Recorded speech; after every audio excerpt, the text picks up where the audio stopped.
మన భారతదేశంలో చేపట్టకపోవడం చాలా దురదృష్టకరం. ఇప్పుడే మన మిత్రులు చెప్పినట్టుగా అన్ని రకాల గణన చేస్తున్నాం కానీ బీసీల గణన చేయడం లేదంటే బీసీల గణన చేస్తే బీసీల శక్తి మరి వాళ్ళ శక్తి వాళ్ళకి తెలిస్తే మరి మిగతా వాళ్ళందరూ కూడా భయపడి కావాల్సిన అవసరం ఒక పరిణామం ఏర్పడుతుంది. కాబట్టి చేతుల భక్తులు ఇప్పటికైనా బీసీలను చేపట్టి బీసీలకు మేమెంతో మాకంత నిదానం ప్రకారం బీసీల లెక్క ప్రకారం బీసీలకు రాజకీయాలలో మరి ప్రభుత్వ ఏర్పాటులో ఒక అవకాశం కల్పించాలని కోరుతా ఉన్నాం. అదే మాదిరిగా ఈసారి ఎన్నికల కంటే ముందే బీసీలు అందరూ కూడా ఐక్యం కావాలని నాకు విజ్ఞప్తి.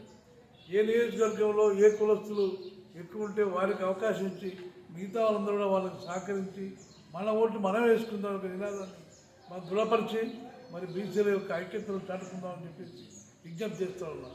జై బీసీ.